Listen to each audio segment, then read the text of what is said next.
You can still buy a house in this country for under $10,000. Not a shed, not a trailer with the wheels taken off, not a Craigslist trap, not a burned out shell with 17 disclaimers stapled to the front of the file.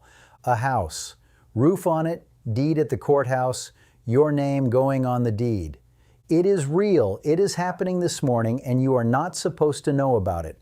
While most of this country is choking on a six-figure mortgage, there are whole towns sitting out there priced so low, it feels like it ought to be against the law. It is not against the law. I checked for 31 years, but here is what nobody tells you about a single one of them. There's always a twist. Sometimes the twist is in your favor. An old coal town with better internet than Los Angeles, and I am not exaggerating for the camera. Sometimes the twist takes everything you saved. A lakeside place where the water belongs to somebody else, and you find that out sitting at a closing table with a pen already in your hand. 25 towns, every one of them cheap, every one of them carrying something, and I am going to tell you what the something is, because the something is the entire reason the price is what it is. You do not need a real estate license to buy in these places. You do not need a buyer's agent. You do not need 6 months of savings and a pre-approval letter from a bank in Charlotte. You do not need permission from anybody. You do not even need the internet, and I will show you why in about 4 minutes. You need one phone number and $40.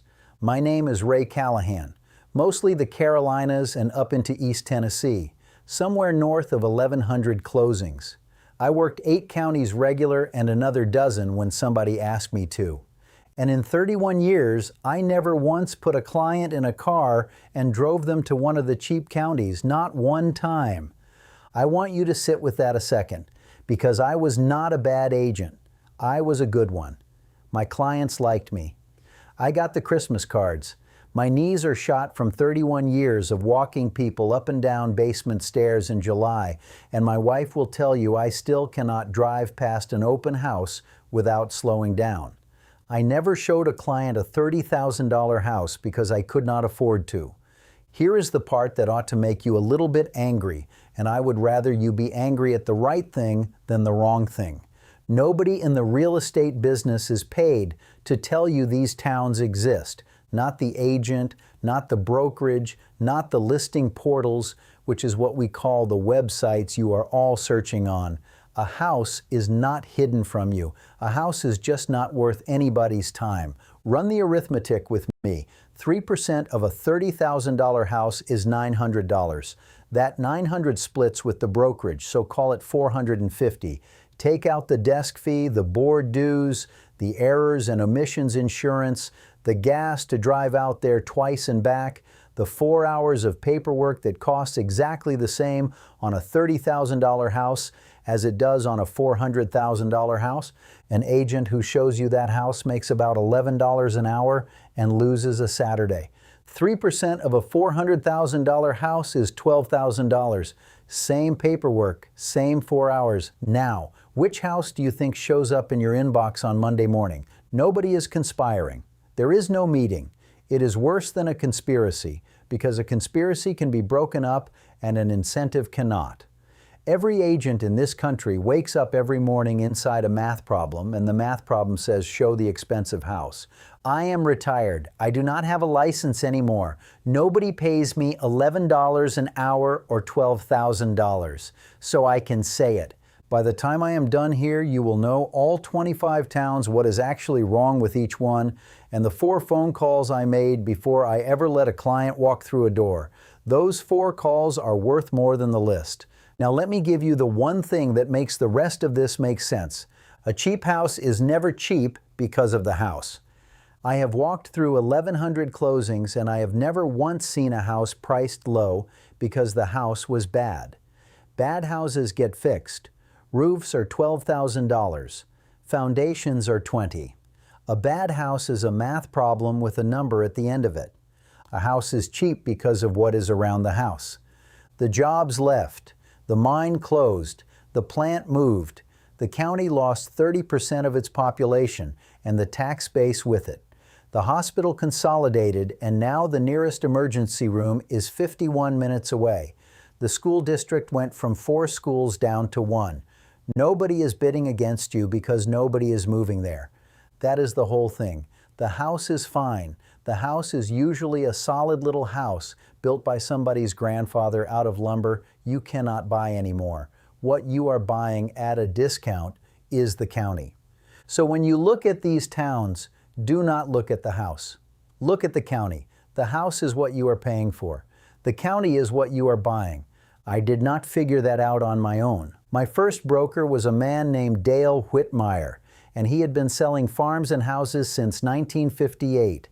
Dale did not carry a briefcase. He carried a county map, folded down to a square in the back pocket of his pants, and it was soft as cloth from being folded and unfolded so many times. He made me carry one too, first week on the job. He called it reading the ground. Before a house, before comps, before anything, you sat down with the county map and you found 4 things: where the water comes from, where the sewer goes, who owns the road, and how far it is to the hospital. Dale used to say the house is the last thing you look at because the house is the only thing you can change. I carried a folded county map for 31 years. I still have 4 of them in that file box in the garage. My wife says the box ought to have Christmas decorations in it, and she is probably right about that too. So how do you actually find these houses if the portals bury them and the agents will not drive you? You go around the whole business. Every county in the United States has a website with a property tax search on it. It is ugly. It looks like it was built in 2004 because it was. You type in a street name or you pull up the parcel map and it will show you every piece of ground in that county, who owns it, what they paid, what the assessed value is, and whether the taxes are current. That is public, all of it. It cost you nothing. Then you call the county seat, not the town. The county seat, which is the town where the courthouse is. You ask for the tax assessor's office and you ask a human being what the average sale price was in that county last year. They will tell you. It is their job to know, and most of them are proud to say it. Then, and this is the part nobody does, you look at the local paper and you look for the legal notices. Tax sale notices run there by law. Estate sales run there. Sheriff sales run there. None of that is on a portal, none of it. The portals only show you what somebody paid to put there. Compare that to how most folks shop. You open an app. The app shows you houses inside a price filter sorted by whatever makes the app money. In counties where agents pay to advertise, you are not seeing the market. You are seeing a store shelf, and somebody was paid for the eye-level spots.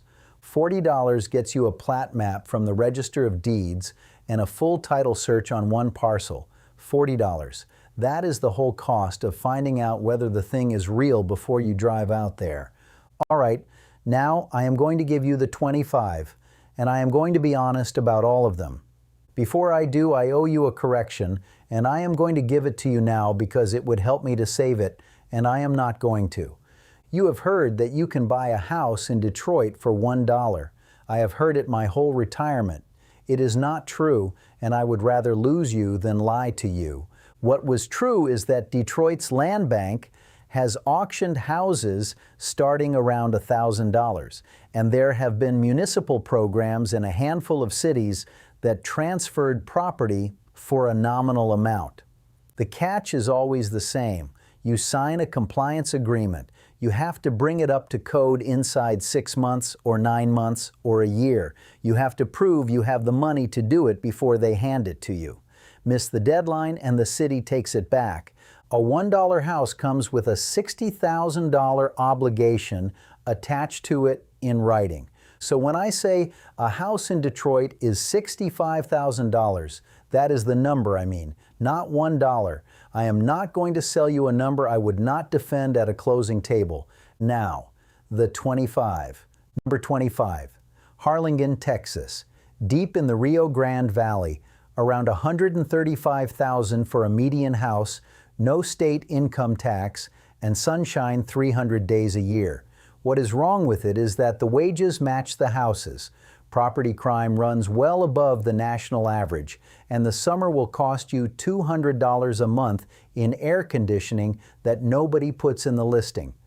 Number 24, Weirton, West Virginia, on the Ohio River, around 112,000, steel town. What is wrong with it is that the steel is gone and has been since the 80s. The population has fallen for 40 years, and roughly 1 in 5 residents is over 65. Ask yourself who you sell that house to in 15 years. Number 23, Decatur, Illinois, around 93,000, soybean processing town. What is wrong with it is the violent crime rate runs about half again above national, and when the plants are running, the air has a smell to it that locals stop noticing, and you will not. Number 22, Enid, Oklahoma, around 128,000, wheat and oil and an air base. Low crime, 15-minute commutes. What is wrong with it is the wind and the narrowness.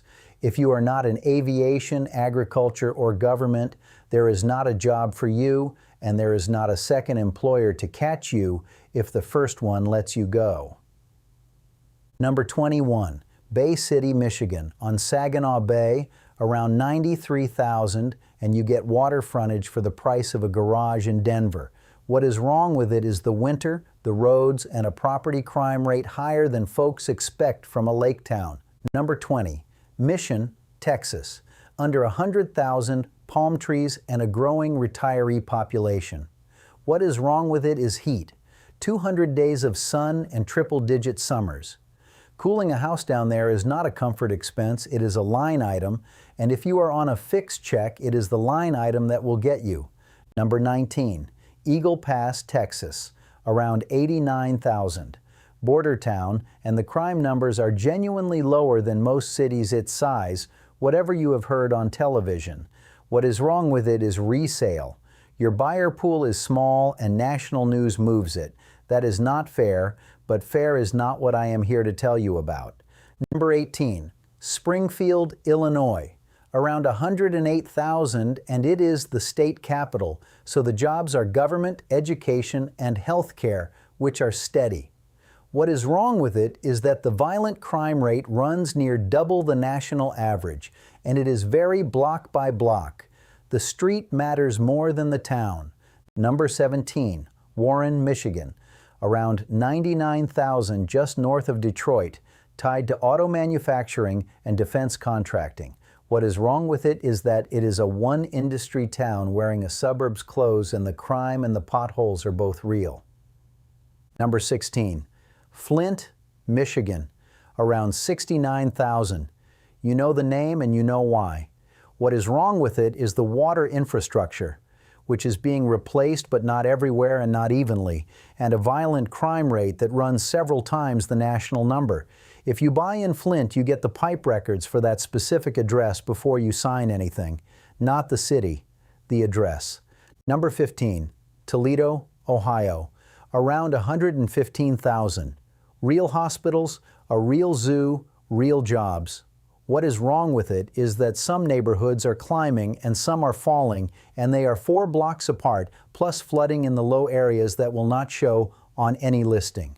Number 14, Scranton, Pennsylvania, just under 110,000, old coal city, slow rebuild, decent health care, and logistics work. What is wrong with it is deferred everything. Century-old brick houses with century-old systems. Budget $20,000 for the things you cannot see from the sidewalk. Number 13, Rochester, New York. Around $107,000 for a house you would pay 4 times that for in a warm state. What is wrong with it is 100 inches of snow a year, and New York property taxes, which are among the highest in the country as a percentage of value. Run the tax bill before the mortgage. It will change your answer. Number 12, St. Louis, Missouri, around 110,000 across the metro, and beautiful old brick. What is wrong with it is that St. Louis is not one market. It is 40 markets. And the difference between 2 zip codes is the difference between building equity and losing it. Nowhere on this list punishes a lazy buyer harder. Number 11, Detroit, Michigan, around 65,000, and downtown has real money going into it. What is wrong with it is everything I already told you about the Dollar House, plus insurance. Get a homeowner's quote in writing before you make an offer. Detroit auto and home insurance rates have historically been among the highest in the nation, and that is a monthly number forever. Number 10, Pittsburgh, Pennsylvania, around $175,000, which is the most expensive thing on this list and still cheap for what it is. Universities, hospitals, robotics, tech. What is wrong with it is the hills and the housing stock, older homes, retaining walls, and driveways that will humble you in February. Number 9, Memphis, Tennessee, around $118,000. Logistics, healthcare, and a shipping hub that is not going anywhere. What is wrong with it is a high crime rate and a heavy investor presence, meaning you are bidding against companies that buy in bulk and rent it back to the town. Number 8, McAllen, Texas, around $98,000, low crime for a border city, strong medical infrastructure. What is wrong with it is heat again and a wage ceiling. Cheap to live, hard to earn. Number 7, Waycross, Georgia, around $85,000 at the edge of the Okefenokee. Quiet, friendly, and slow. What is wrong with it is the water table and the distance. Low ground holds water, and the nearest full-service hospital may be further than you want it to be at 2 in the morning at 70 years old. Number 6, Hermitage, Pennsylvania, just under $90,000, low crime, healthcare, and manufacturing jobs, and neighbors who will clear your walk before you wake up. What is wrong with it is snow and stagnation. Nothing about the town is growing, which means nothing about your equity is either. Number 5, Platte City, Missouri, 130 to 160,000, 25 minutes from Kansas City, good schools. What is wrong with it is that you are buying a commute. Price in fuel and an hour a day. That is a real cost, and folks never count it. Number 4, Atchison Village in Richmond, California, around $250,000 in the Bay Area, which sounds impossible and is not. What is wrong with it is that you are not buying a house at all. It is a housing cooperative built for defense workers in World War II. You buy a share, not a deed. There are bylaws. There is a board. Financing is harder because most banks will not write a normal mortgage against a co-op share. Read every page. Number 3, Yankton, South Dakota, around $220,000, low crime on the Missouri River, genuinely pleasant. What is wrong with it is winter and thinness, small job market, and everybody under 30 leaves for Sioux Falls. Number 2, Price, Utah, around $200,000, low unemployment, desert bluffs, coal country. What is wrong with it is water. Utah is a prior appropriation state, which means water rights are owned separately from land, and they are old and they are complicated. In the West, you do not ask whether there is water, you ask who owns it and where you sit in line. Number 1, Anniston, Alabama, around $100,000 or under, foothills of the Appalachians, an hour from Birmingham. I put it on here because the list I was given used Detroit twice to get to 25, and I am not doing that to you. What is wrong with Anniston is history. There was industrial chemical contamination there that produced one of the larger environmental settlements in this country's history, and there was a chemical weapons incinerator that operated for years outside town. Both of those are documented, both are closed matters, and neither one is a reason to write off the town. But if you buy there, you ask for the environmental record on that specific parcel, and you do not accept a shrug for an answer. Now here is what I actually came to give you, and it is not the list. Before I ever put a client in my car, I made 4 phone calls. Same 4, every time, 31 years, 15 minutes total. It killed more deals than any inspector I ever hired. Call 1, the county permitting office. You ask 2 questions. Does this parcel have a permit history, and is this an unincorporated area? Unincorporated means outside city limits. and it can mean no building codes and no inspections, which sounds like freedom right up until you find out the previous owner wired the whole back half of the house himself. Call 2. Water. If it is on city water, ask the utility when the lines were last replaced. If it is a well, ask the county health department when that well was permitted and drilled and whether there is a flow test on record. A well with no paperwork is not a well. It is a hole with hope in it. Call 3. Insurance? Not your bank, not the seller. Call an independent agent, give them the address, and ask for a homeowner's quote in writing before you make an offer. Flood zone, wind zone, roof age, and distance to a fire station all live in that number. And that number can be $400 a month on a house that cost you $300 a month. I have watched 2 deals die at the closing table over insurance. Both of them were cheap houses. Call 4. The road. Call the county road department and ask one question. Is the road to that property county maintained? If the answer is no, it is a private road and you and your neighbors own the gravel, the grading, the snow, and the culverts forever. There is usually a road maintenance agreement recorded with the deed. Get it, read it. If there is not one, that is your answer. 4 calls, 15 minutes. Nobody makes them, including most agents, because they are boring and they do not close anything. Nobody paid me for any of this. There is no link in the description. I am not a licensed agent anymore and I cannot represent you, refer you, or take a piece of anything you buy. There is no course. I am not going to ask you to text a number. I have a pension, a paid-off house, a dog that has never once been impressed by me, and a garage full of paper my wife wants gone. Here is why I am bothering. The average Social Security retirement check in this country is somewhere in the range of $1,900 to $2,000 a month. Median rent in a lot of ordinary American towns is over $1,500. That is not a budget, that is a countdown. I watched a couple in 2019, both in their 60s, sign for a house they should not have signed for because the payment fit and the taxes had not been reassessed yet. Reassessment came the next year. Their payment went up $290 a month.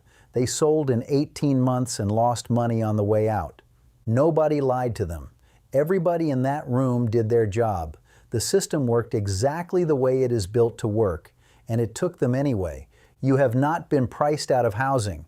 You have been priced out of about 11 counties that everybody agreed to show you. So here is your homework.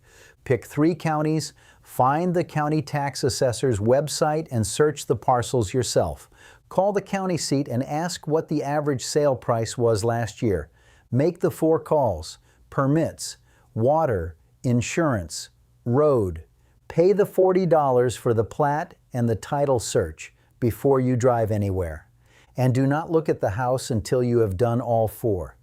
Tell me in the comments where you are watching from and what the cheapest house on your own street sold for. Just those 2 things. I read every one of these, and the county names folks put down here are half of how I pick what to look at next. Next time, I'm going to walk you through the counties in this country that have no building codes at all, no inspections, no permits, no plan review. You can build whatever you want on your own ground. There is exactly one thing that will ruin you in those counties. It has nothing to do with construction, and I have watched it take 3 people I knew. Until then, read the ground, make the calls, buy the county.